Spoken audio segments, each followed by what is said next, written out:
High বন্ধুরা, সবাই কেমন আছো? আমি তো খুব ভালো আছি। তো আমার দেখুন সকাল সকাল একটা সুন্দর ব্লগ নিয়ে চলে এলাম। এটা হচ্ছে একটা ছোট্ট মিনি ব্লগ। আর আজকে শনিবার আমি কি করব আমি বুঝতেই পারছিলাম না, তো কী করলাম, সকালবেলা উঠে ভাবছি কি খাওয়া যায়, আজকে কী রান্না করা যায়। জানো তো আমাদের বাঙালি ফ্যামিলিতে সকালবেলা এটাই টেনশন থাকে।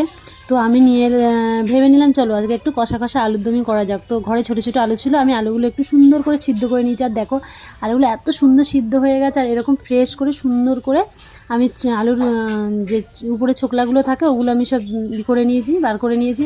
আর এদিকে আমার মেয়েও আমার কোলে বসে বদমাইশি করছিল।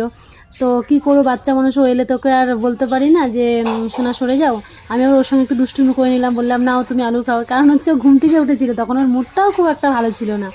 আর এর মধ্যে দেখো আমি মশলাটাও সুন্দর করে কষিয়ে নিয়েছি। আর আলুর দমে সচরাচর জানো কে কী হয়, কারণ নিরামিষ টমেটো, আদা বাটা, জিরা বাটা, লঙ্কা বাটা এটাই দিই। আর আমি একটু স্পেশাল দিয়েছিলাম যেটা হচ্ছে তোমার বাদাম বাটা।